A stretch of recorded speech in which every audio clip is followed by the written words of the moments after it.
자, 그래서 이제 말씀 묵상의 중요한 거는 여러분 뭐 다른 거를 나누는 게 아니라 똑같이 우리가 이 말씀을 보는 거예요. 말씀을 보는데 이제 말씀 묵상이 무엇인가 하는 거예요. 그러니까 여러분 우리가 말씀을 들으면 그렇죠. 아유, 말씀 좋아요. 아유, 참 우리 목사님 말씀 참 좋고요. 또 이렇게 읽어보니까 아유, 사무엘 선지자 참 하나님의 일꾼이었어요. 우리가 성경을 읽거나 말씀을 듣다 보면 다 우리가 그렇게 생각을 하잖아요.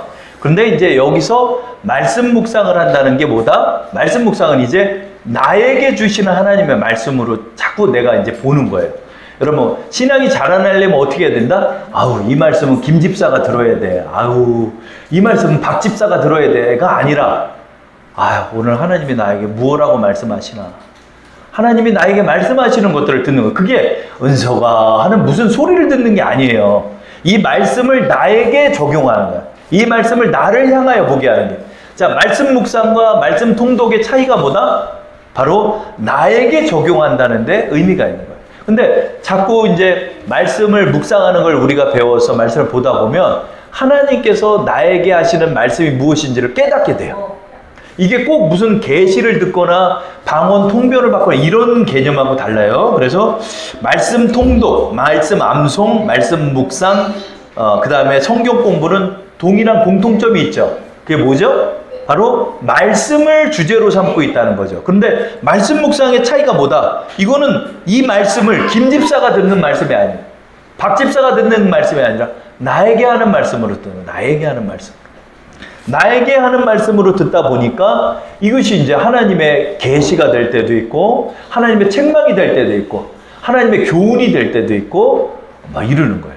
하나님의 이제 하나님과 더 가까이 체험하면서 우리가 신앙생활을 할 수 있는 거예요. 그래서 여러분 우리가 신앙의 깊은 곳으로 들어간다 하는 것이 뭐다? 바로 얼만큼 나를 향하여 비춰보는가 하는 거예요. 얼만큼 나를 향하여 비춰보는가. 그래서 나를 향한 말씀으로 이제 말씀을 경험하는 거예요. 그래서 이제 저의 체험을 여러분한테 좀 말씀을 드리면서 여러분의 이해를 돕도록 할게요. 그러니까 저도 이제 하나님 앞에 부름을 아주 기이한 경험을 통해서 이제 주의 종이 됐어요. 저도. 그래서 몇 번이나 이제 하나님 앞에 확인을 하면서 하나님이 인도해 주셔가지고 이렇게 목회자의 길까지 걸어왔는데 이렇게 이제 목회자의 길을 걷는 과정에서 이제 말씀에 독특한 체험들이 있었어요. 그게 뭐냐면은 이제 이 말씀이 그냥 그동안 말씀이 좋다. 조영기 목사님 말씀 너무 좋다. 김상환 목사님 말씀도 너무 좋다. 이렇게 그동안 들어왔어요. 그러다가 이제 제가 이제 신학교도 가야 되니까 도서관을 자주 가잖아요. 그래서 도서관 자주 가면서 그때는 이제 성경 말씀 묵상집 같은 게 없으니까 이렇게 성경책 한 권을 딱 갖고 가가지고 이렇게 딱 펴서 마태복음서부터 쭉 읽다가 마음에 좀 오는 게 있으면 옆에다 적었어. 이렇게 적고 그래 겸손해야 돼 이렇게 한번 적으면서 갔어요. 근데 어느 날 이제 그 말씀 묵상을 배우지 않은 상태에서 야고보서 말씀을 이렇게 이제 적고 그거를 묵상을 했어요. 그거를 이제 읽고 있는데 하나님의 강력한 책망이 저의 마음속에 임하는 거예요. 이제 그 얘기를 여러분한테 해드릴게요. 자, 우리 2번 보세요. 프린트물 보시고 2번 보시면 야고보서 2장 15절부터 17절 말씀 있죠. 이게 야고보서에 있는 말씀이야. 자, 이걸 한번 읽어보도록 할게요. 시작. 만일 형제나 자매가 헐벗고 일용할 양식이 없는데 너희 중에 누구든지 그에게 이르되 평안히 가라, 덥게 하라, 배부르게 하라 하며 그 몸에 쓸 것을 주지 하면 무슨 유익이 있으리요. 이와 같이 행함이 없는 믿음은 그 자체가 죽은 것이라. 아니 이 말씀은 평소에 읽던 말씀이니까 그래 행함이 없는 믿음은 죽은 믿음이다 이렇게 적고 있었어. 근데 그 전에 이 말씀을 묵상하기 바로 10분 15분 전에 외삼촌한테 저한테 전화가 온 거예요. 그래 외삼촌한테 전화가 와가지고 제가 전화를 받았어. 여보세요? 삼촌 잘 지내? 건강은 좀 어때? 뭐 나야 그렇지 뭐. 어떻게 시험 공부하는 거 잘 돼? 그렇지 뭐. 하여튼 삼촌 잘 지내? 화이팅! 힘내요! 하고 전화를 딱 끊었어. 끊고 나서 요 말씀을 딱 읽는 거야. 근데 여러분 16절 말씀 보세요. 16절 말씀 봐. 너희 중에 누구든지 그에게 이르되 평안히 가라, 덥게 하라, 배부르게 하라며 그 몸에 쓸 것을 주지 아니하면 무슨 유익이 있으려. 이걸 읽고 있는데 갑자기 성령께서 제 마음속에 그런 거야. 너 입술로만 때우냐? 그런 마음을 딱 드는 거예요, 갑자기. 왜? 방금 전까지 외삼촌한테 삼촌 힘들면 건강히 잘 지내. 추우면은 옷 따뜻하게 입고 그래 잘 지내요 화이팅! 전화를 끊은 거야. 그랬더니 마음속에 막 찔리는 거야, 마음이. 막 왜 찔렸냐면 외삼촌 얘기를 제가 좀 해드릴게요. 이제 외삼촌이 어느 날 이제 동네에서 축구를 했는데 발을 다쳤어. 발을 다쳐가지고 인대가 좀 늘어났대요. 그래 쩔뚝쩔뚝 거렸어. 근데 이게 좀 물리치료 받고 그러면 고쳐져야 되잖아요. 근데 한 달이 지나고 두 달이 지나도 낫지가 않는 거야. 그래서 그 정형외과에서 아무래도 큰 병원 가서 검사를 해보라는 거야. 그 검사를 딱 했더니 아이고 뇌 종양이 있는 거예요. 그러니까 여러분 이 왼쪽에 뇌 종양이 있으면 오른쪽이 안 들어. 이게 서로 반대래요. 이렇게 오른쪽이면 왼쪽이 안 들어. 그러니까 오른쪽이 안 좋으니까 왼쪽에 이제 뇌 종양이 있는데 뇌 종양이 너무 깊어서 칼을 댈 수가 없고 방사선 치료만 해야 된다는 거야. 그래서 방사선 치료만 하는데 그 뇌 종양이 뇌 쪽으로 이렇게 자라나면 사람이 죽는 거예요. 이제 그런 과정에 있었어. 근데 그렇게 하면서 이제 한참 전이에요. 벌써 한 30년 전쯤 돼요. 30년은 안 되겠다. 한 3, 4년 정도 돼요. 근데 그때 이제 결혼할, 저한테는 이제 숙모님이죠. 결혼할 분도 계셨는데 이 뇌종양 걸렸다니까 버리고 갔어, 그냥. 외삼촌 혼자 남았어. 근데 그 빅토리아 호텔 그 보일러실에서 일을 했었거든요. 그런데 이제 뇌종양이 있으니까 일을 못 하잖아요. 그러니까 다 직장 그만두고 뭐라도 해보겠다고 그 뇌종양이 걸렸는데 부동산 중개사 자격증 시험을 3년을 준비를 해가지고 합격까지 했어. 그 정도로 의지가 강한 사람이에요. 근데 뇌종양이 걸려 있고 또 친구들하고 연락을 다 끊은 거지. 자기 꼴이 이러니까 연락도 다 끊고 지냈지. 그러니까 이제 너무 적적하니까 나한테 전화를 한 거예요. 근데 나는 그걸 알고 있지만 내가 바쁘다는 이유로 삼촌 잘 지내? 힘내요. 먹을 거 잘 챙겨 먹고 그래요 하고 전화를 끊었는데 곧바로 하나님이 지적하는 거야. 이 말씀으로 야, 너 형제가 정말 필요한 게 있는데 너 그거 뻔히 알면서 네 입술로 때우냐? 그런 마음을 제 마음에 주는 거예요. 그래가지고 회개가 되더라고요. 하나님 잘못했습니다. 삼촌 외롭고 힘들 텐데 제가 한 번을 찾아가지는 않고 전화라도 오면은 그냥 잘 지내라고 입술로만 때우고 그냥 지냈습니다. 하나님 잘못했습니다. 그래. 여기서 이 말씀대로 한 거야. 그래서 찔려가지고 16절 말씀 보세요. 너희 중에 누구든지 그에게 평안히 가라, 덥게 하라, 배부르게 하라. 그 몸에 쓸 것을 주지 않으면 무슨 유익이 있으리요. 그 몸에 쓸 것을 주려는 거야. 그래가지고 그 집에 찾아갔어. 찾아갔더니 아휴 집안 꼴이 말이 아니야. 집안 꼴이 너무 말이 아니야. 둘째 삼촌이 계셨어요. 뇌종양 걸린 삼촌이 셋째 삼촌인데 둘째 삼촌은 그 개 농장을 했어. 개 농장하다 사기를 당해가지고 뇌졸중으로 쓰러졌고 셋째 삼촌은 뇌종양 걸렸고 이런 상황이었어요. 갔더니 그 좁은 집에 한 15평 되나? 그 방 2개 있는데 복도로 돼 있는 아파트 있잖아요. 거기서 그냥 바글바글하게 사는 거야. 외할머니, 이모, 둘째 외삼촌, 셋째 외삼촌까지 5명이 거기서 지내는 거야. 좁은 데서. 갔더니 삼촌 뭐 먹고 싶어? 은서가 나 족발 먹고 싶다 그런 거예요. 그래서 족발을 시켜줬어. 족발을 시켜줬더니 이제 젓가락도 잘 못하잖아요. 그런데 그 손으로 그걸 그냥 막 허지고 먹고 은서가 나 소주도 먹고 싶다 그래. 소주도 한 병 딱 시켜줬어. 그래 나 소주 따라 드리고 소주 한 잔 먹고 은서가 나 어지럽다. 그러더니 주무셨어. 그걸 보니까 그 몸에 쓸 것이 뭐였냐면 내가 친구들 드리는 것밖에 없더라고요. 친구들 아무도 찾아오는 사람이 없는 거야. 병이 들어가지고. 그래가지고 마음에 그런 생각이 들잖아. 일주일에 한 번씩 내가 갈게요. 내가 평일에는 일을 하니까 내가 토요일이나 이렇게 찾아갈게요. 그래서 토요일에 가서 토요일에 가면 내가 하는 일은 그것밖에 없어. 오늘은 뭐 드시고 싶어요? 그러면 아 오늘은 양념 통닭 먹고 싶다. 은서가 양념 통닭 또 시켜주고 아 맥주도 먹고 싶은데 아 오비 맥주가 막 뭐 또 뭐 먹고 싶어? 그래 뭐 어느 때는 또 막국수도 시켜드리고 어느 때는 보쌈 시켜드리고 그렇게 이제 지낸 거예요. 그러면서 제가 손도 잡아드리고 또 얘기도 하고 바둑 두고 싶다면 바둑도 더 드리고 장기 두고 싶다면 장기 두다가 좀 있으면 또 어지럽다고 그러고 누우셔요. 그러면 나는 또 가고 또 일을 그때는 밤에 일을 할 때니까 밤에 또 이제 가고 그렇게 했어요. 그렇게 하면서 일주일, 2주일을 지내면서 이제 봤더니 외삼촌이 그 10대 때 신앙이 참 좋았던 사람이에요. 그 개척교회를 다녔던 그 신앙이 좋은 사람이 이제 사회생활을 하면서 이제 하나님을 떠났어요. 떠나고 그렇게 된 거야.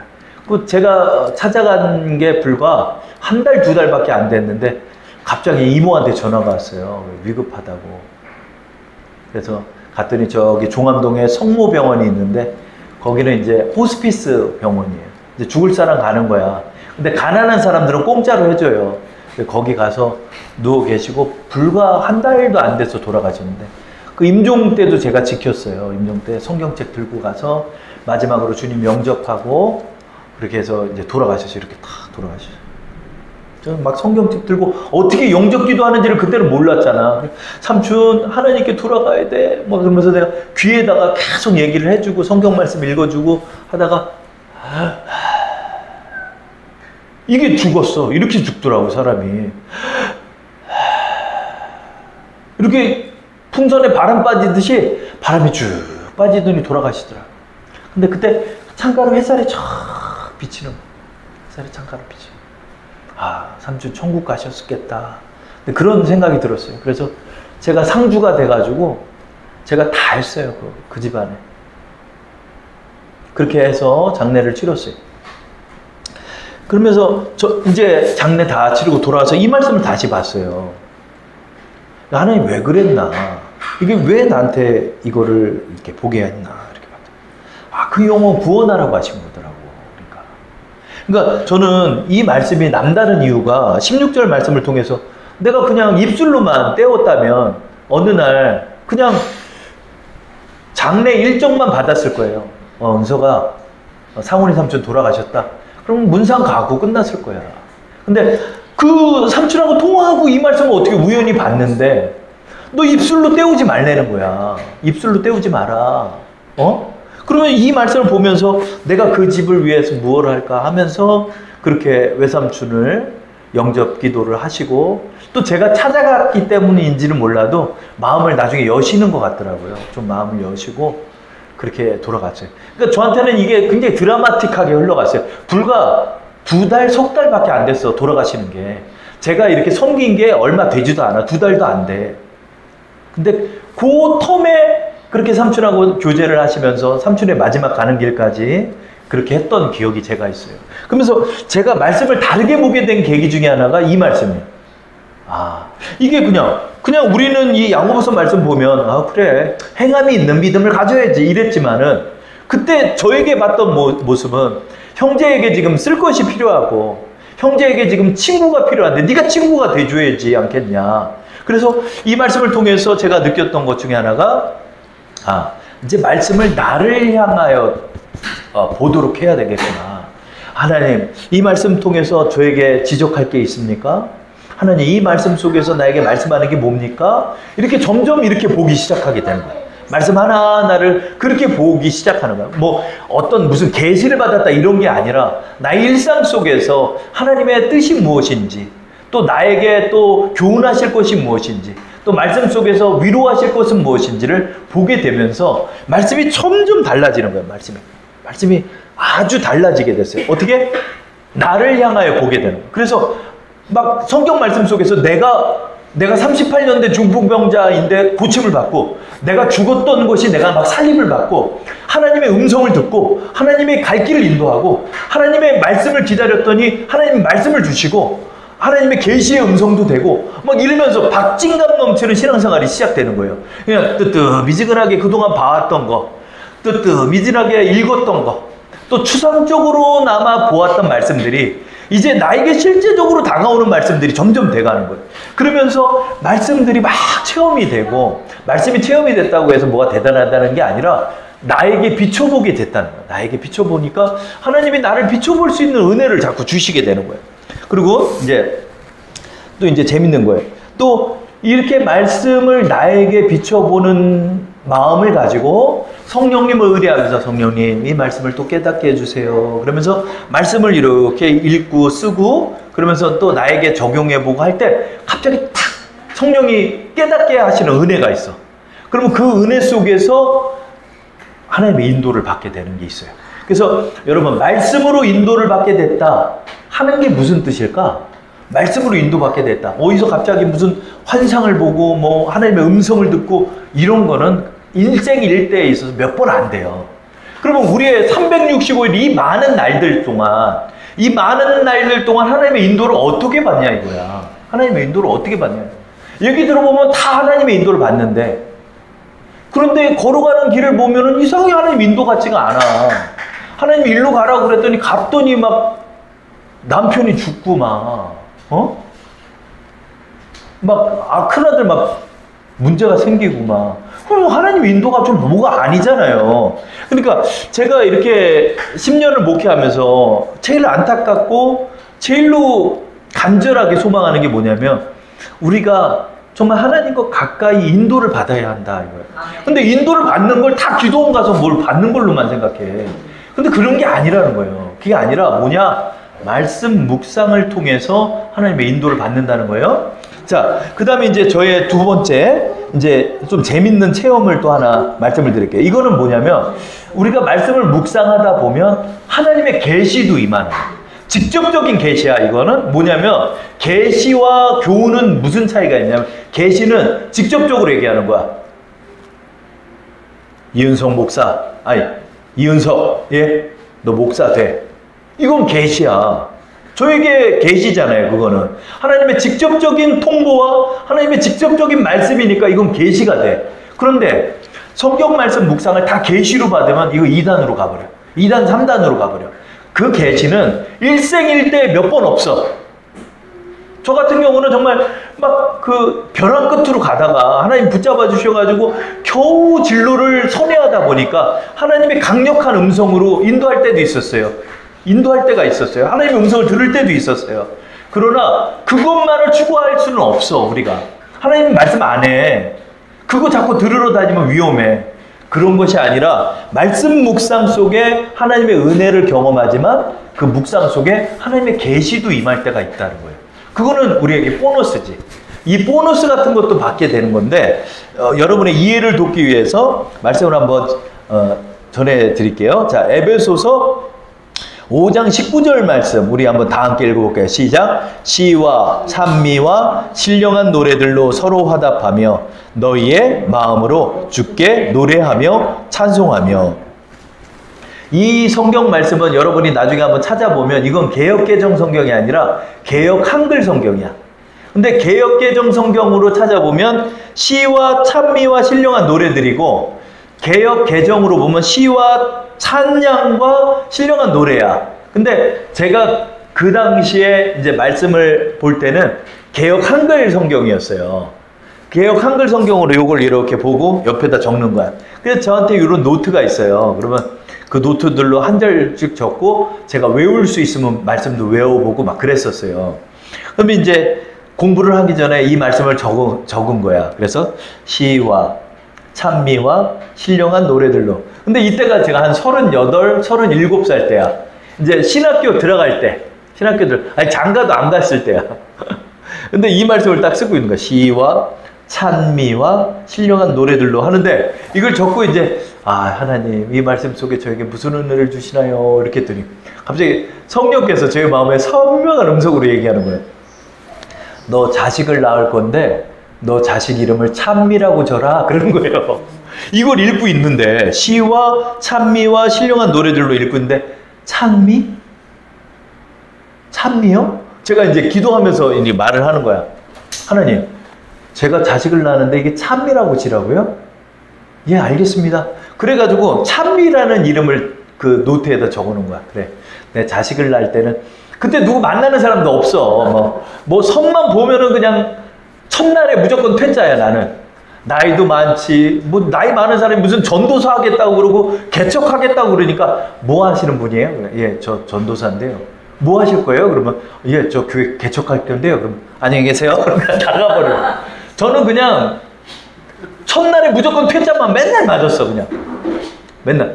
그러면 저도 생각하는 게 뭐냐면, 그래, 누가 나한테 오겠냐? 내가 뭐 돈이 많은 것도 아니고, 그렇다고 여기 보장된 일도 아니고, 요즘은 개척도 안 한다는데 개척하겠다고 그러고, 이렇게 얘기를 하니까 아무도 결혼을 하려고 안 하는 거야. 그러니까 이때 저는 너무 절망이 심했어. 아, 하나님, 뭐 나는 이제 노총각 목사 돼가지고 그냥 늙어 죽을 때까지 혼자 이 일만 하다가 가야 됩니까? 막 이렇게 기도할 때야. 근데 그렇게 마음이 답답하고 힘들 때 이 말씀을 딱 보는데, 시와 찬미와 신령한 노래들로 하는데 너 자식을 낳을 건데 찬미라고 그래라 그러는 거야. 제가 자식을 낳는다는 게 무슨 말이에요? 결혼한다는 말이잖아. 그러니까. 그런데 하나님 앞에 기도하는 거야.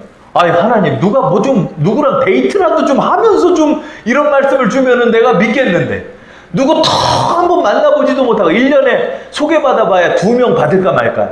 그러면 6개월당 1명씩 만나는 거야. 그럼 6개월 만나면 첫날에 퇴짜 맞아.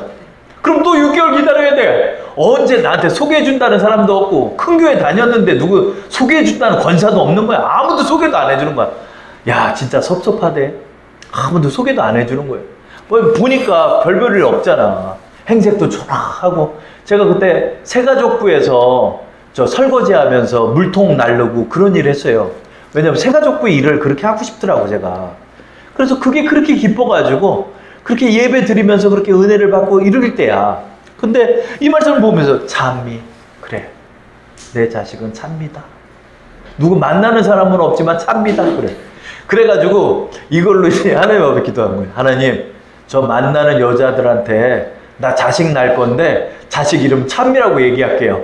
그런데 만약에 내가 찬미라고 얘기해서 나 미친 사람 취급하면 그 여자는 내 여자 아닙니다.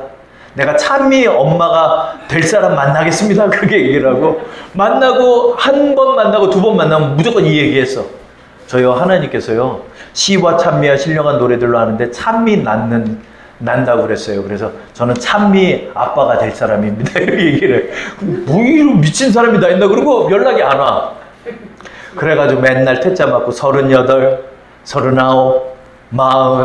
41, 42, 43, 아무도 나타나질 않는 거야. 그러다가 우리 사모님 만났어. 사모님 만났는데, 사모님도 우리 여 목사님이 소개를 해준 거 같이 세미나 하면서 만났는데, 사모님 만났어. 네, 사모님 딱 만나서 2번인가 만날 때 내가 이 얘기를 한 거야. 저 하나님의 계시를 받았습니다. 저는 찬미를 낳을 사람입니다.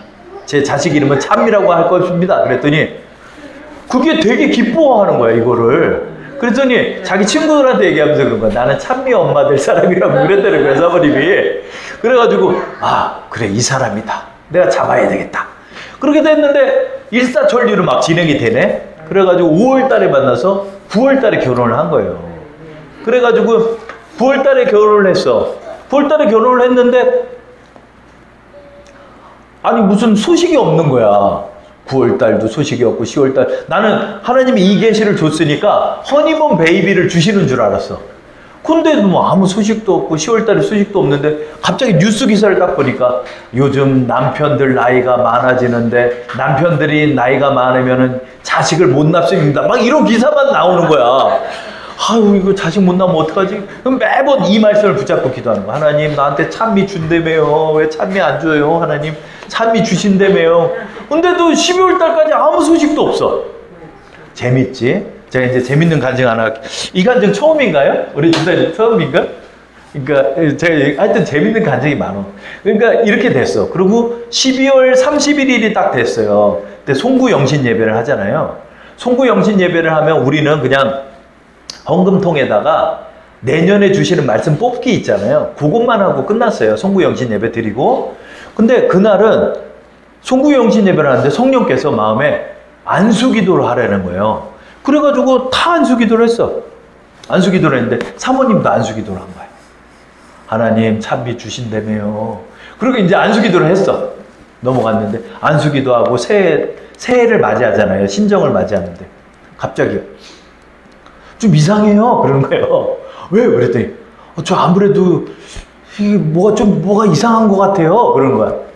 자꾸 밤을 먹고 싶대. 밤. 우리 사모님은 생밤을 그렇게 먹었어. 그래가지고 제가 생밤을 까주느라고 생밤만 그렇게 먹는 거예요. 그런데 깐 생밤 별로 없어요. 그러니까 이거 칼로 까는데 여러분 되게 힘들어. 생밤만 까면 그것만 맨날 먹는 거야. 그래서 임신이 됐다는 거야. 임신이 딱 됐어. 그랬더니 하나님이 그렇게 은혜를 주셔서 임신이 딱 된 거야. 돼가지고 너무 기쁜 거야. 찬미 딱 했는데. 근데 사실은 저는 이제 우리끼리 얘기지만 아들 날 줄 알았거든. 근데 그때까지는 개념이 없었어. 근데 자식을 낳으면 그 이름을 뭐라고 그랬죠? 찬미라고 지랬잖아. 근데 갑자기 그런 마음이 딱 들어. 야, 너 아들 낳으면 어떡하냐? 아들 낳으면 어떡하지? 아들을 이찬미? 좀 이상하잖아요. 그럼 놀림받을 것 같잖아. 그러니까 이 말씀은 받았는데 이게 딸을 준다는 건지 아들을 준다는 건지를 안 받았어. 근데 찬미라는 이름만 받으니까 나는 야, 이거 아들 낳으면은 그래도 이게 하나님의 명령이라고 내가 묵상을 했는데 찬미라고 줄까? 그러니까 약간 술수가 생각나는. 그래, 찬미나 찬양이나 찬송이나 똑같은 말 아니야. 그러니까 아들 낳으면 이 찬양이라고 지자. 이랬더니 성령께서 책망을 주는 거야. 넌 찬미라고 지라고 그랬지 내가 찬양이라고 지면 안 된다는 거야. 그러니까 하나님께서 온전히 믿으라고 말씀하시는 것 같더라고. 그래가지고 아니 이 간증을 간간히 내가 했는데 아들을 낳으면은 그 아들은 예를 들어서 종신이라고 이름을 짓고 그 다음에 누구 낳으면 찬미라고 지는데 계속 아들만 낳으면 내가 찬미라고 지을 수가 없잖아요. 그렇다고 내가 많이 낳을 수도 있는 나이도 아니고 그냥 한 방에 끝내야 돼. 그랬더니 모르겠다. 이게 진짜 하나님의 계시면은 뭐 찬미가 맞겠지. 그리고 이제 했는데 임신을 했다고 그러는데 그 선생님이 빨리 가르쳐 줘야 되잖아요. 근데 안 가르쳐 줘. 6개월 될 때까지 안 가르쳐 준다는 거야. 선생님 좀 빨리 가르쳐 줘서 아들이면 무슨 이름을 바꾸든가 기도를 바꿔서 해야 되잖아. 그러니까 이제 그렇게 했는데 선생님이 안 가르쳐 줘. 6개월 딱 되니까 뭐라 하냐면 선생님 죄송한데 좀 가르쳐 주세요. 그랬더니 그거 법적으로 얘기하면 안 돼요. 자꾸 선생님 아들인지 딸인지만 얘기해 주세요. 그랬더니 그러면 나 얘기 못해요? 그런 거야. 그러더니 나한테 이렇게 얼마나 이쁠까 한번 보자고요. 그러면서 딱 나가는 거야. 그래가지고 그게 무슨 말인가 처음에 못 알아들었어. 그 말이 무슨 말인지. 그랬더니 집사람이 얘기하는 거야. 얼마나 이쁠까 보자고 그랬잖아요. 그게 무슨 말이야 여보? 그게 딸이란 말이지. 그런 거야. 그렇지. 얼마나 이쁠까 보자. 그럼 딸인가 보다. 그리고 정말 딸을 낳은 거야. 딸을 낳고 그 이름을 찬미라고 저는 쳤죠. 그래서 여러분 이 사건이 이 말씀이 저에게 응하기까지 몇 년이 걸렸어요. 38쯤에 해서 44세 낳았잖아. 그럼 6년을 기다린 거야. 이 말씀 하나를 가지고. 그죠? 그러니까 여러분 이제 그동안은 에베소서 5장 19절 말씀은 시와 찬미와 신령한 노래들로 서로 화답하며 이렇게 들었던 말씀인데 이 말씀이 저에게 계시의 음성이 되다 보니까 내 딸 이름이 찬미가 된 거야. 근데 더 재밌는 건 뭐냐면 그리고 내가 신학생이 딱 되니까 성경이 바뀌었어. 성경이 바뀌었어요. 뭐로? 개역 개정으로 바뀌었잖아. 그래서 개역 개정으로 바뀌어서 에베소서 5장 19절 말씀을 딱 보니까 시와 찬미가 아니야. 다 찬양으로 바뀌었어요. 찬양으로. 그러니까 정말 하나님이 우리 딸을 찬미라고 짓기를 원했나 보다. 같은 말이거든요. 영어 번역으로는 praise you예요. 당신을 찬양합니다 하는 똑같은 말인데 하나님이 이상하게 첫째 애는 찬미라고 지랄하는 거야. 찬미. 그래서 어떤 의미인지는 모르겠는데 그래서 개역개정으로 바뀌기 전에 내가 이 성경을 봤으니까 찬미라는 이름을 받았잖아요. 그러니까 거기에도 저에게 의미가 있더라고요. 그러니까 하나님이 참 이거 신묘막측하다 진짜. 그렇게 되면서 찬미라는 이름을 딱 짓게 된 거. 찬미라는 이름. 자, 세 번째 말씀 묵상을 우리가 왜 한다? 말씀 묵상은 나를 향하여 적용하기 시작하자 하나님의 음성도 들리다는 거예요. 그러니까 제가 그때 헛소리를 들은 게 아니란 게 입증이 됐잖아. 그렇죠? 자식을 정말 낳았고 그 찬미라는 이름을 기뻐하는 여인을 만나고 싶었는데 정말 찬미 엄마가 되고 싶어 했어요. 그걸 되게 사모하더라고요. 그래서 저는 그게 그렇게 이뻐 보이더라고요. 그러니까 저한테 시집 온다는 것 자체도 너무 고맙고 저는 근데 찬미 엄마라는 이런 간증을 들었을 때 이걸 또 기뻐했기 때문에 저에게는 여인을 선정하는데도 이게 중심이 됐던 말씀이 되는 거지. 그렇죠? 그래서 말씀 묵상의 힘이 여기 있는 거예요. 나중에 이제 여러분 제가 이제 결혼을 하게 됐던 말씀들도 있어요. 그것도 여러분에게 이제 전할 기회가 있을 텐데 이제 왜 이런 걸 좀 여러분한테 전하냐면 이제 말씀 묵상의 의미를 여러분 이해하시는 데 도움이 되라고 하는 거예요. 그래서 말씀 묵상을 하다 보니까 어떻게 된다? 정말 하나님의 직접적인 음성도 들리는 거예요. 그게 은서가 한다기보다도 말씀을 보는데 우리가 다 거듭난 사람이기 때문에 영의 눈이 띄어져 있거든요. 그래서 하나님이 깨닫게 하는 은혜가 있는 거예요. 그래서 세 번째, 말씀 묵상은 우리가 왜 하냐? 하나님의 직접적인 계시의 말씀도 경험할 수 있기 때문에 말씀 묵상을 하는 거예요.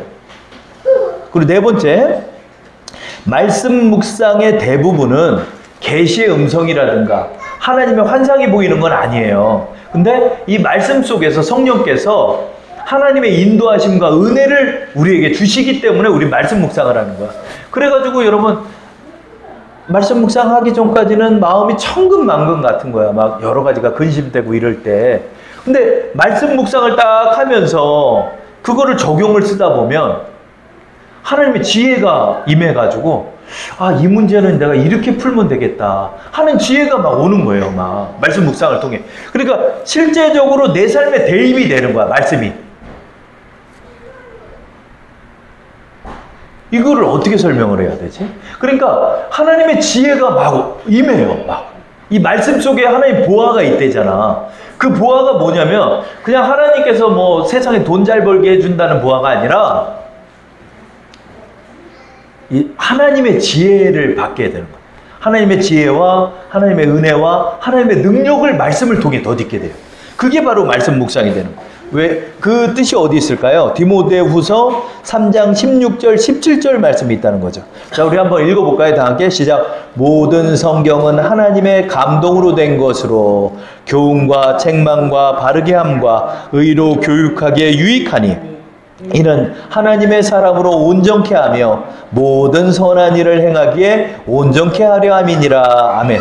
그러니까 성경 말씀은 아우 참 오늘 은혜 받았어요. 그래요. 그러면 제가 물어봐요. 뭐를 은혜 받았는데? 아니 그냥 말씀이 좋았어요. 이렇게 넘어가는 분 많아요. 그런데 오늘 뭘 은혜 받았어요? 그러면 말씀 묵상을 하는 분은 아 내가 지금 이게 고민이었는데 말씀 속에서 하나님 요걸 깨닫게 해줘서 요게 은혜가 됐어. 이렇게 얘기할 수 있어. 왜? 나에게 자꾸 적용해 본 사람들은 말씀을 경청할 때도 나에게 대입해서 은혜를 받게 돼요. 그러면서 내 문제가 하나하나 해결되고 막 이런 경험들이 있는 거예요. 그래서 여기 보세요. 디모데후서 3장 16절 보면 모든 성경은 하나님의 감동으로 된 것으로 교훈과 책망과 바르게 함과 의로 교육하기에 유익하대잖아요. 그러니까 말씀을 읽다가 교훈이 임해. 막 그래 은서가 너 그러면 어떡하니 너 거기서 막 말씀을 읽고 쓰고 있는데 갑자기 하나님이 그걸 깨닫게 하는 거야. 갑자기 일주일 전에 있던 사건이 깨닫게 돼. 그때 내가 참 악했구나 하는 게 막 이 말씀 속에서 깨달아. 그러면 그때는 회개하는 거야. 하나님, 제가 그 친구한테 너무 악한 말을 해가지고 상처가 된 것 같아요. 하나님 용서해 주세요. 하나님의 교훈이 임하는, 하나님의 책망도 있어요. 말씀 속에. 하나님의 책망이. 예전에 저랑 교제하는 목사님이 계세요.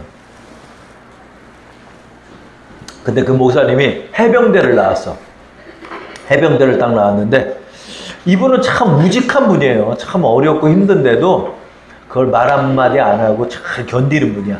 근데 딱 이제 우리 젊은 집사님들하고 이제 말씀 사경회를 할 때 그렇게 얘기했던 거예요. 여러분, 우리 해병대의 정신을 가지고 여러분 어려움이나 힘든 부분이 있으면 그걸 잘 이겨나갑시다. 아멘! 하고 은혜롭게 끝났대요. 오늘 말씀을 딱 읽는데, 말씀을 딱 읽고 있는데 하나님께서 그 말씀 속에서 하나님의 능력 안에서 하나님의 뜻으로 말미암아 이런 말씀들을 읽고 있는 거야. 그런데 하나님께서 그 말씀을 읽고 있는데 갑자기 책망을 팍 주는 거예요. 야, 윤 목사, 예, 너는 하나님의 능력으로 이겨내야지 무슨 단위에서 해병대 정신으로 이겨낸다고 그러냐? 아이고 하나님 잘못했습니다. 하나님은 그걸 책망하는 거야. 그 말을. 네가 무슨 해병대 정신으로 이겨내? 하나님을 믿는 믿음 안에서 이겨내야지. 내게 능력 주시는 자 안에서 내가 모든 걸 할 수 있는 거지. 무슨 해병대 정신으로 할. 그 말 한마디를 하나님 책망하시더래요. 그럼 그 자리에서 그냥 무릎 꿇고 회개했대. 하나님 제가 잘못했습니다. 나의 의로 또 내가 이렇게 행했습니다. 나의 죄를 용서하여 주옵소서. 하나님 앞에 그렇게 회개 기도를 했대요. 그러니까 여러분 말씀 속에서 이 말씀 묵상이 얼마나 박진감 넘치고 재밌냐면 말씀 묵상을 하다 보면서 하나님의 책망이 임할 때도 있고요. 어떤 때는 내가 이거 해결을 못하는 일인데 갑자기 지혜가 와. 지혜가 오더니 아 요거 이렇게 하면 되겠다. 그 지혜를 쓰는 거예요. 그러니까 하나님의 교훈과 책망과 바르게 함과 하나님의 의로움이 우리 안에 임하기 때문에 말씀 묵상은 우리에게 능력도 되고 은혜도 되고 회개도 되고 그 다음에 하나님의 계시도 되고 하나님의 교훈도 되는 이 은혜가 되는 거예요. 그러니까 여러분 지난주에 제가 말했죠. 말씀 묵상이 뭐다? 우리가 밥을 지어 먹는 거다 이렇게 제가 말씀드렸잖아요. 여러분 우리가 집에서 뭘 먹든 간에 그게 나한테 힘이 되고 나에게 에너지가 되고 나에게 능력이 되잖아요. 내가 김치에 물 말아 먹어도 그것이 나에게 에너지가 되는 것처럼 여러분 나의 부족한 묵상이라 할지라도 그 묵상이 나에게 지어 먹는 밥이 되기 때문에 나에게 하루를 살아가는 힘이 되는 거예요. 그래서 여러분 저는요 이런 정말 헐떡거리면서 말씀 묵상한 적도 있어요. 너무 마음이 공고해졌는데 말씀 묵상을 며칠을 못했어. 그랬더니 여러분 배고프면 어때요? 배고파. 밥이 없네. 막 밥 없으면 빨리 밥 먹고 싶어서 라면이라도 끓여 먹잖아요. 막 헐떡거리면서 먹잖아요. 여러분 배가 너무 고플 때 헐떡거릴 때 있죠. 근데 말씀 묵상도 그러고. 말씀 묵상 어디? 말씀 묵상을 하는 거야. 배가 고파가지고. 영이 배가 고파가지고. 거짓말 같죠. 진짜. 말씀 헐떡거리면서 막 말씀 묵상하는 거야. 좋다. 좋다. 말씀 묵상을 하는데 말씀이 막 은혜로 내 밥이 되는 거야. 그래가지고 영의 양식을 먹고 내가 기운을 또 차리는 거야. 그래서 여러분 말씀 묵상을 안 하게 되면 어떻게 되냐면 영이 공고해져요. 영이 공고해져. 이게 이제 하나님의 은혜를 체험하는 분들이 그래요. 그렇기 때문에 이제 여러분이 더 깊은 신앙으로 이제 우리 여기가 뭐죠? 주사랑 신앙학교잖아요. 신앙학교는 하나님 잘 믿고 복 받읍시다가 아니에요. 이제 더 깊은 곳으로 들어가는 곳이에요. 여러분들은 바로 그런 신앙인들이에요. 그렇기 때문에 이제 우리가 무엇을 시작한다? 말씀 묵상을 통해서 하나님을 경험한다. 자, 다섯 번째로 자, 말씀 묵상을 통해서 뭐를 경험한다? 하나님의 치유를 경험한다. 말씀 묵상의 치유를 경험한다. 예, 이게 이제 무엇이냐면은 사복음서 말씀을 이렇게 보면 왜 이렇게 병자가 많아요? 그죠? 왜 이렇게 병자가 많아? 뭐 한편 손 마른 자, 장님, 귀 못 듣는 자, 귀신 들린 자, 38년 된 중풍병자, 죽은 자, 안진뱅이, 열병, 별의별 게 다 있잖아요. 우리는 그 말씀 보면서 하나님의 능력, 예수님의 능력으로 38년 된 중풍병자도 고쳤고 한편 손 마른 자도 고쳤고 눈 못 보는 자도 보게 하셨구나. 예수님은 하나님의 아들이십니다. 우리가 그동안 그렇게만 봤잖아요. 근데 말씀 묵상을 해보니까 뭐다? 하나님께서 더 말씀 묵상을 하면 할수록 여러분의 아픈 상처를 보이시는 거예요. 하나님, 여러분의 상처를 보이시는 거예요. 이게 이제 한때 유행하던 상처 치유 아니에요. 저 그런 거 안 해요. 상처 치유 받아서 내가 상실한 마음이 있다 이런 게 아니라 영혼이 병들어 있는 거예요. 영혼이 병들어 있는 거예요. 그래서 내 영혼이 고장나 있는 걸 발견합니다. 여러분 38년 된 중풍병자의 병이 뭐예요? 중풍병자.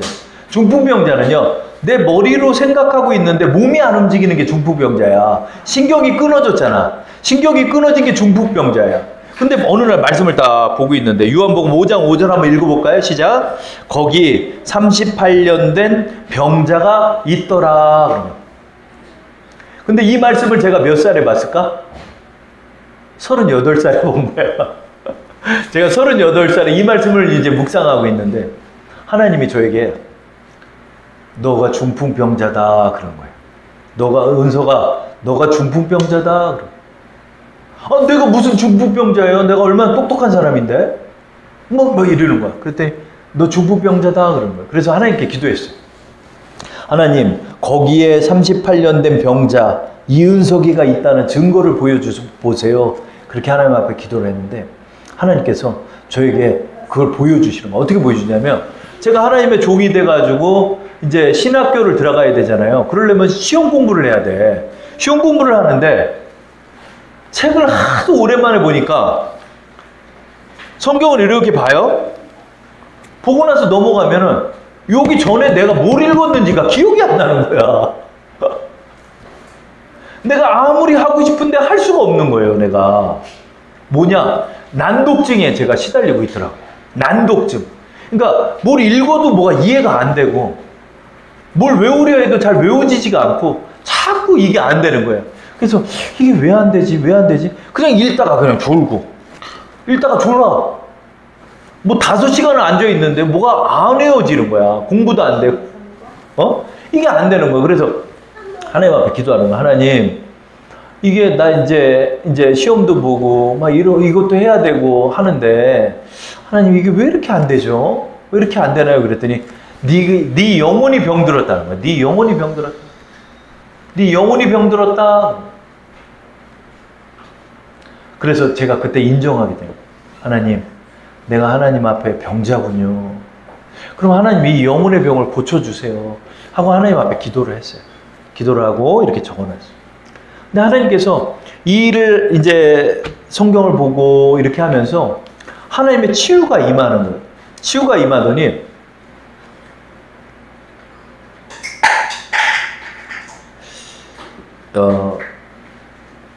속으로 기도할 수 있게 됐어요. 여러분 이 말이 무슨 말인지 좀 이해가 안 가실 수 있는데 제가 속으로 기도를 못했어요. 그냥 입을 움직여야지 기도하는 거야. 하나님 아버지 나를 도와주시고 이렇게 도와주시고 이렇게 이래야 기도한 것 같아. 근데 기도를 입술을 닫고를 기도를 잘 못해. 이 생각이 없어. 생각이 죽어 있는 거야. 이 생각이 죽어 있는 거야. 그래가지고 이게 슬퍼지는 거예요. 하나님 도대체 내 머리가 왜 이렇게 썩어버렸나요? 하나님 나는 엉망이 돼버렸어요. 하나님 무엇 하나를 정리를 못해요. 무엇 하나가 머릿속에 들어가질 않아요. 나 옛날에 공부도 잘하고 참 똑똑했는데 하나님 왜 이러죠? 그랬더니 너 고장났다. 하나님 앞에 이거를 내가 발견하면서 슬퍼지는 거예요. 하나님 나 좀 고쳐주세요.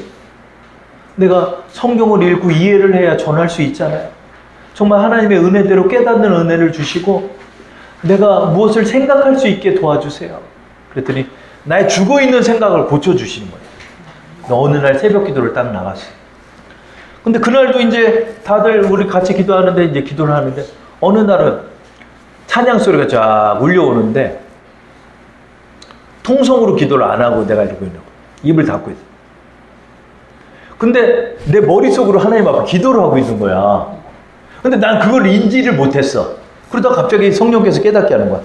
야, 은석아, 너 지금 속으로 기도하잖아. 근데 속으로 기도하네? 속으로 기도한 거야. 그래가지고 혼자서 막 기뻐하는 거야. 와, 나 속으로 기도할 수 있다. 나 속으로 기도할 수 있다. 여러분, 이게 얼마나 유치해요. 그죠? 세상에서는 지금 막 우주로 비행기를 보내는 그렇게 똑똑한 사람들이 많은데 나는 이제야 비로소 내가 속으로 생각하는 것 자체를 기뻐하고 있더라니까. 그게 처량하고 슬픈 일이었지만 나의 입장에서는 그게 고침받은 게 너무 기쁜 거야. 마치 바디메오가 눈 떴다고 그냥 막 기뻐가지고 방방 뛰고 38년 대 중풍병자가 그냥 자기의 거처를 딱 들고 막 돗자리를 들고 뛰어다니면서 기뻐했던 것처럼 제가 그날 새벽 기도 때 막 기뻐서 찬양을 드리고 하나님 나를 고쳐주셔서 감사해요. 감사해요. 그러면서 그때서부터 하나님의 지혜가 임했는데 그냥 한 번 본 거 다 외워버린 거야. 한 번 본 거 외워가지고 그냥 목사고시 막 3번씩 떨어지는 나는 그냥 잠깐 보고 나갔는데 그냥 다 합격해버리는 거야. 그리고 지금은 무슨 자격증을 해도 내가 다 딸 것 같아. 지금은 하나님 앞에 붙잡혀서 내가 다른 건 못하지만은 지금은 내가 뭘 따도 딸 수 있을 것 같은 거야. 왜? 하나님의 그 회복을 주셨더라고요. 여러분 다시 이 요한복음 5장 5절을 보세요. 거기 38년 된 병자가 있더라. 그리고 5장의 후반절을 딱 보면 내 자리를 들고 걸어가라. 그랬더니 그 자가 38년 동안 못 낫던 병이 그 자리에서 낫는 기적을 우리는 보게 돼. 저는 이 경험이 있어요. 하나님 날 고쳐줬어. 그래서 저는 새벽 기도 때는 굳이 통성을 안 해요. 조용히 머리로 기도해요. 하나님 이번 주 설교는 뭘 하죠? 그리고 가만히 있어요. 성령께서 싹 은혜를 주는 거예요. 야, 하나님을 보라. 이것도 여러분 제가 지어낸 설교가 아니에요. 하나님 이 문제 어떻게 해야 되죠? 그럼 가만히 있는 하나님의 지혜를 구하고 하나님 앞에 속으로 그렇게 기도를 해도 그렇게 그냥 1시간 뚝딱 가요. 하나님의 은혜가 아니에요. 왜요? 저는 남들보다 더 못했기 때문에 더 고장난 게 많아서 하나님 앞에 고침을 받는 거예요. 고침을. 여러분 말씀 묵상이 이제 여러분 우리가 은혜가 될 때 여러분이 치유를 경험하는 거예요. 여기 어디 몸 아프고 이런 것도 하나님의 은혜를 주지만 내 영혼이 고장난 거예요. 왜냐하면 우리가 죄인이었기 때문에 하나님 앞에 여러분이 돌아왔다는 건 여러분의 영혼이 사실은 만신창이가 되어 있는 거야. 여러분 제가 여러분 그런 간증 한번 한 적이 있잖아요. 횡단보도를 걷는데 노숙자를 보는데 하나님께서 저한테 그랬대잖아요. 저 영혼이 너 영혼이다 그랬대잖아요. 그 흉악한 몰골이 있던 사람, 그 사람이 나래네, 나라고 말씀하는. 그러니까 말씀 묵상을 통해서 이제 이렇게 보는 거예요. 장님이 눈을 뜨게 되고 못 듣는 자가 귀머거리가 듣게 되고 앉아있던 자들이 일어나게 되고 죽었던 영혼이 살아나는 것들을 막 우리가 말씀을 통해서 경험하게 돼요. 하나님의 치유가 임하고 하나님의 은혜가 임하는 그런 경험들이 있게 돼요. 자, 말씀 묵상은 어떻게 하나요? 여러분 법칙이 없어요. 딱 하나만 있으면 돼요. 말씀을 이제 나에게 적용한다. 나를 바라보는 거울로 쓴다는 거예요. 말씀. 자, 저는 한번 따라할게요. 말씀 묵상은 나를 향합니다. 요거 하나만 기억하세요. 이제 하나님 오늘 이 말씀을 들었는데 나에게 하시는 말씀이 무엇인가요? 이렇게 기도할 때 하나님의 은혜가 임해서 나를 향해지는 하나님의 은혜를 경험하게 됩니다. 여러분 그것을 기억하시면서 이제 말씀 묵상을 이제 앞으로 하나하나 배울 텐데 7월 동안. 그래서 우리 교재가 이거예요. 이게 동네 세매줄 성경이라고. 요거는 똑같은 성경이에요. 그런데 뭐 창세기, 출애굽기, 레위기, 신명기까지 있고. 그래서 요 5권이 성경 전체야.